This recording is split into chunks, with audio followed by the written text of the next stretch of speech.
Happy 4th of July! My name is Rex, and thank you guys so much for 24 subscribers! It makes me very happy that you guys enjoy my content, and I hope you enjoy this video. Now, obviously you can see that I have my amazing sunglasses on. They have stars and stripes on them, and then my little room here is decorated. My I don't know what you call it. I guess you could say my mystery Pokemon fact board is covered up by the American flag. And there are a few other hints right here and stuff. I got my cute little hat, and then I'm wearing this little, what do you call it? I don't know what you call it. Anyways, I'm wearing this thing with my logo on it. Woohoo!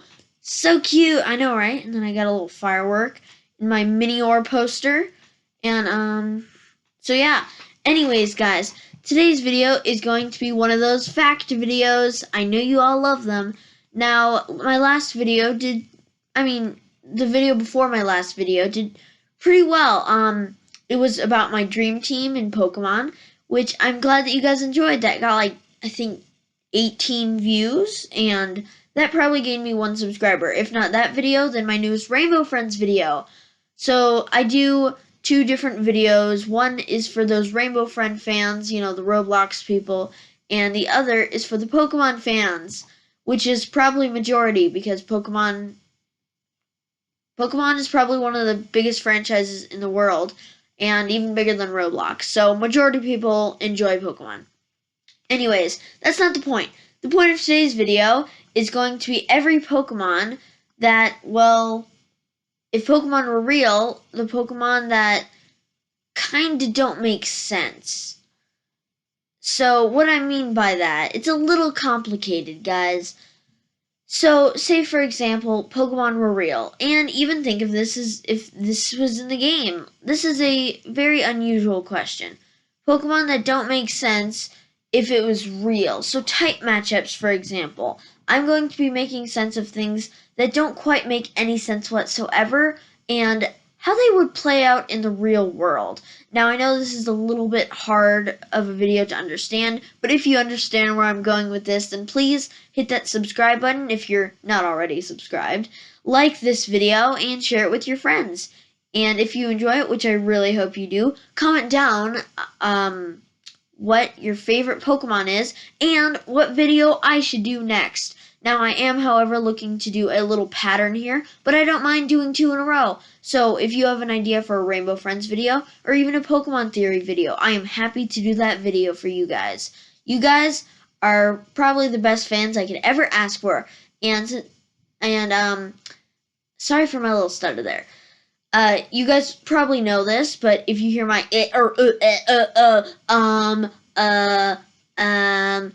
what was it? Yeah, guys, you probably realized that a lot, especially in my first video. I don't have a script. So, I kind of go as I go, you know, step along the way, etc. I don't have a script, and as difficult as that is to make a script, I think that it is important, but not needed. You can go, just be yourself, you know? That's what every good YouTuber says. They say, be yourself. So that's what I'm going to do. No script needed. Unless I keep this up and I need a script. But hopefully I don't need that. Anyways, let's get into the video, guys. I would also like to know if I should change my intro. Because my intro is amazing. It has a Dartrix on it. I'll play it again in a second. So, anyways. Let's play that.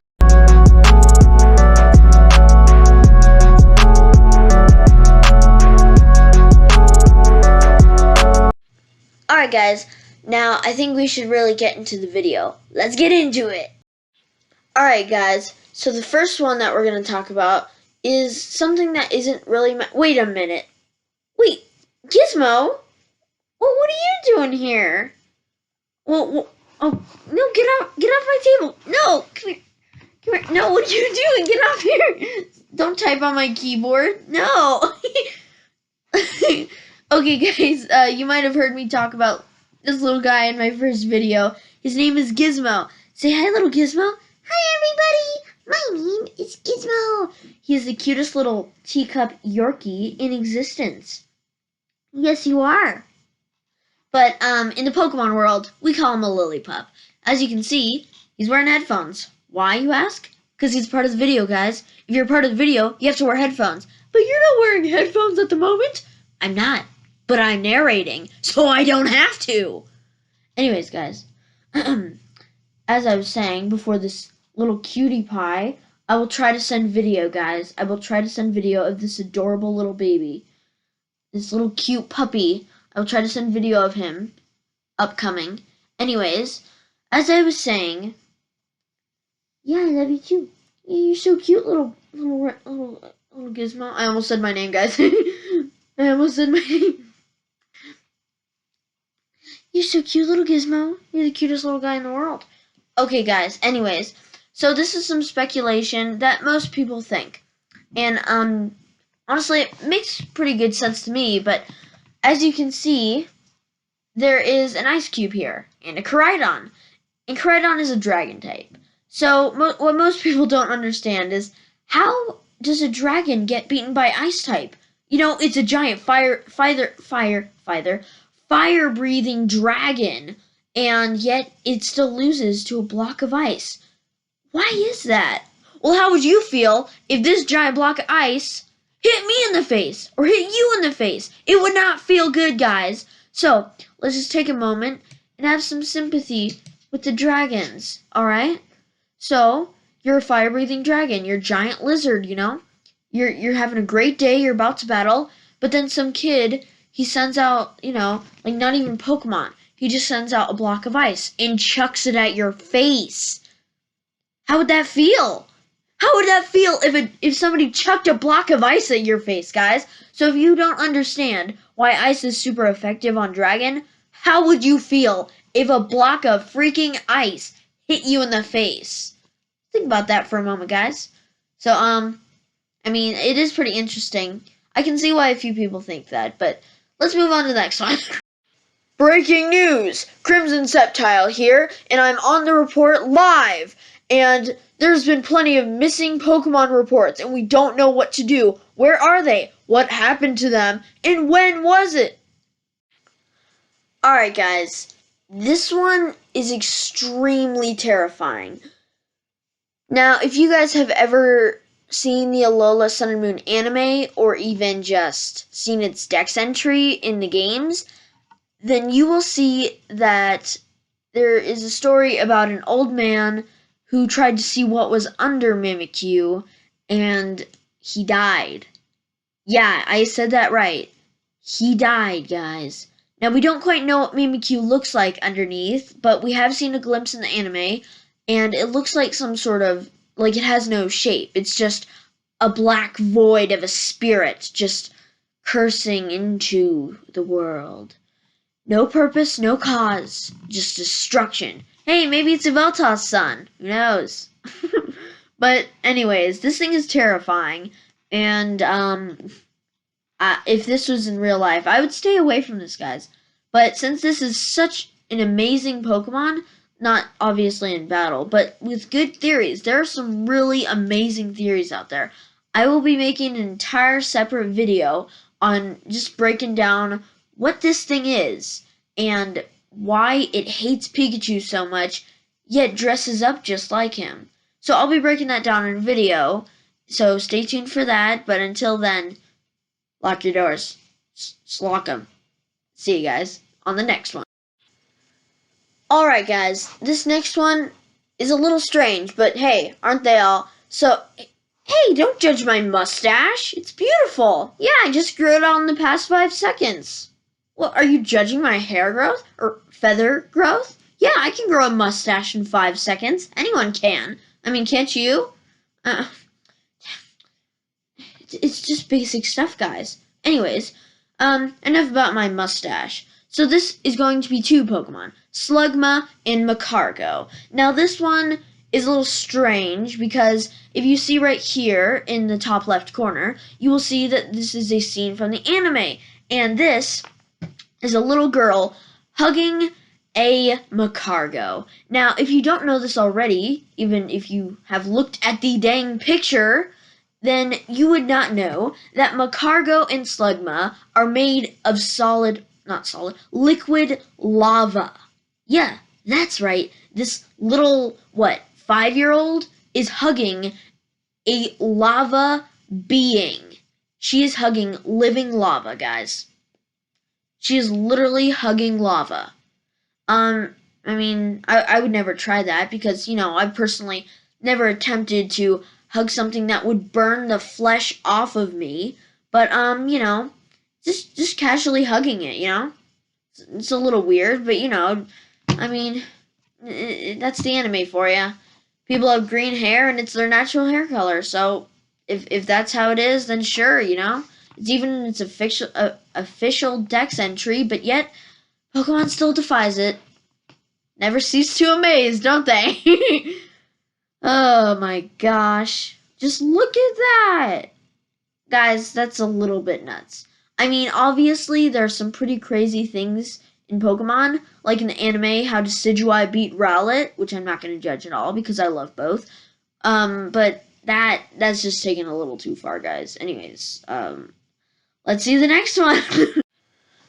Okay, guys, so this one would actually help the community, which is, wow, surprising, So this next one is Hoopa, and the reason why I have Shiny is because that's the only PNG I have at the moment.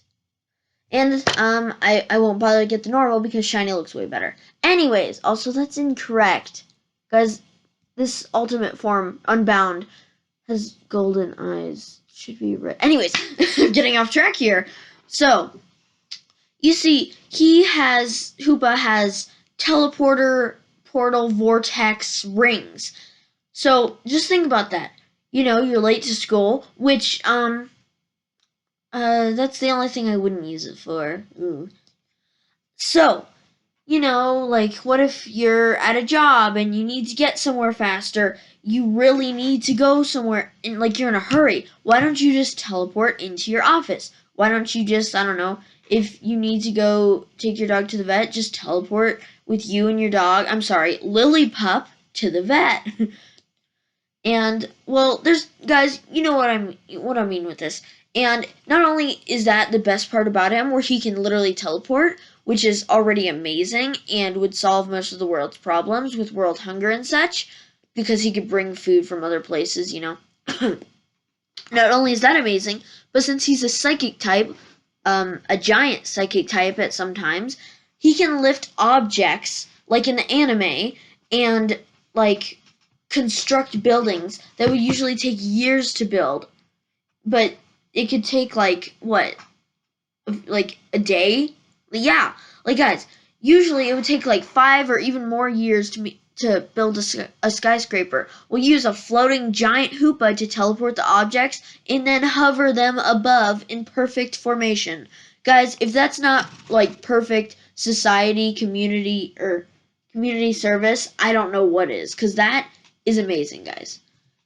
Now, I think 6 more to go? I don't know. I'll count in a second.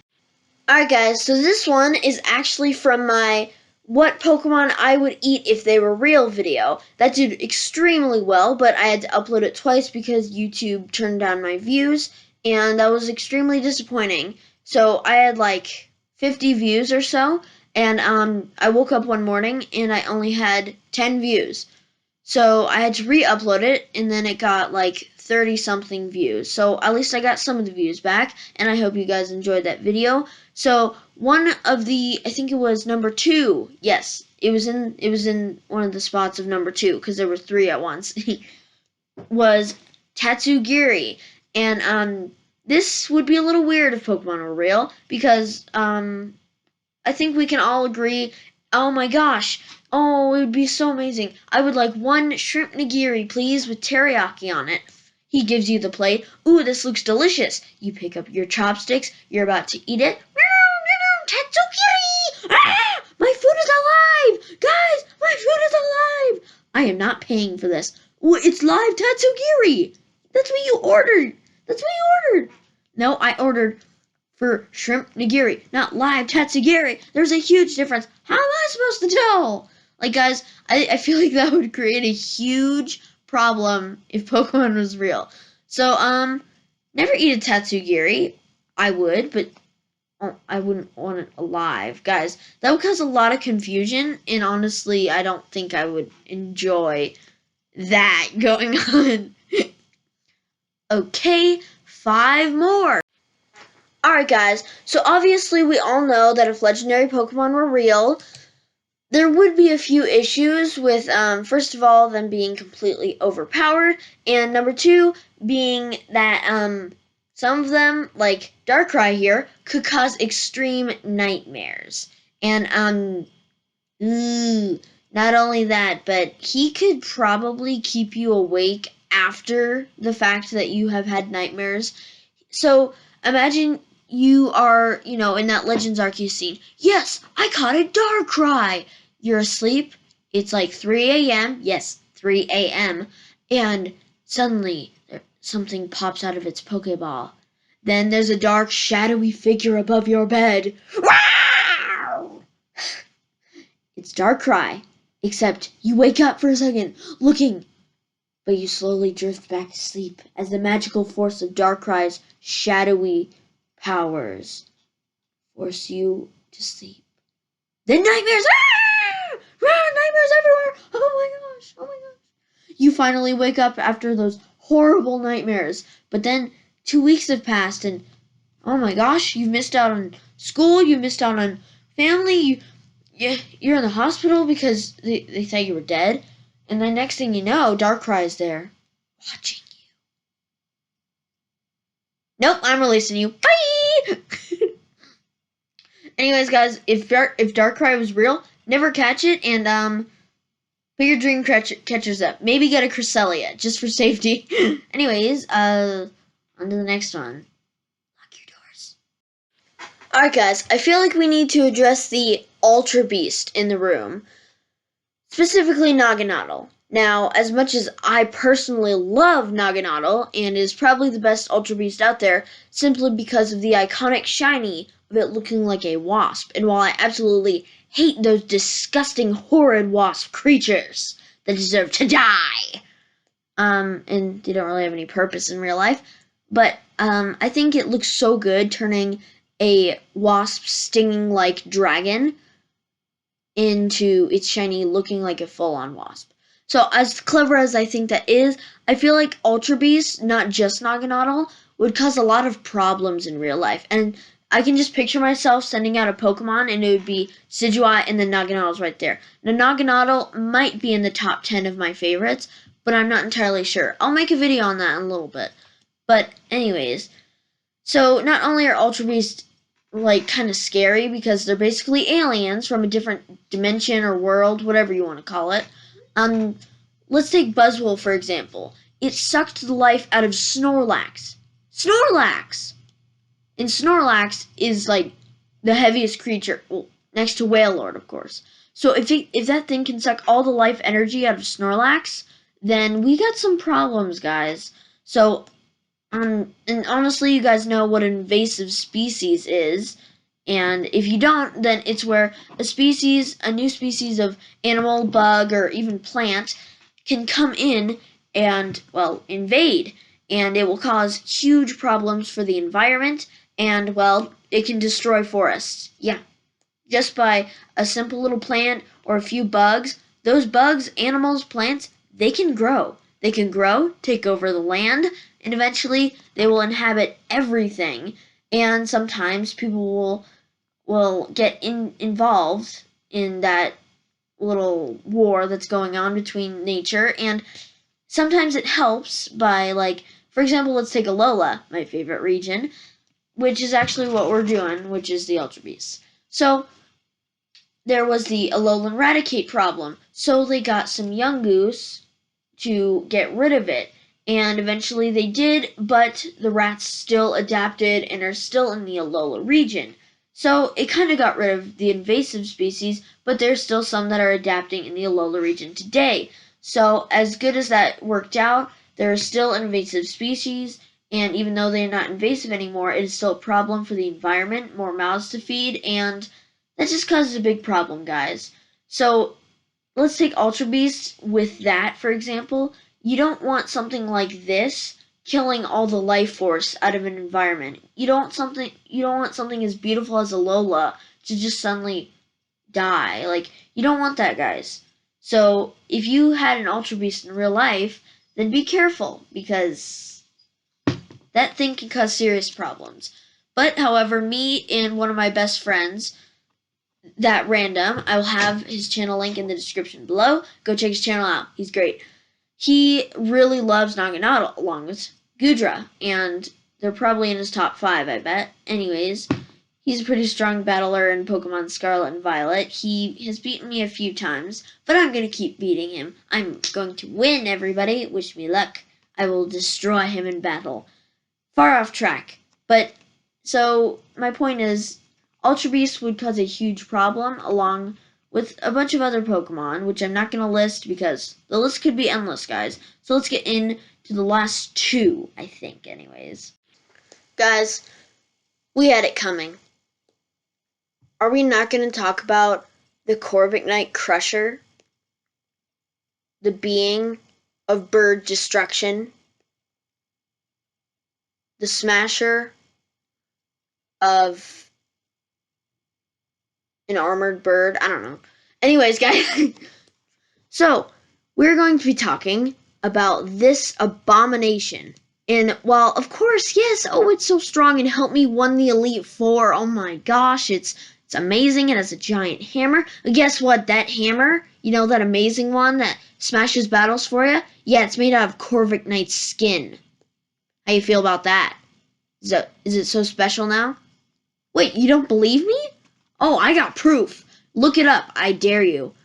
So, the proof is, in its official Dex entry, it says something like this. It says that its hammer is used as, once it's a first form, I don't know what it's called, Tink-a-Tink or whatever, it throws rocks at flying Corviknight in the sky to knock it down as its prey, and it is used as its hammer. You see this hammer right here? Doesn't that thing on the end, doesn't it look kind of like a rib cage? You know, maybe a Corviknight rib cage? Ever thought about that?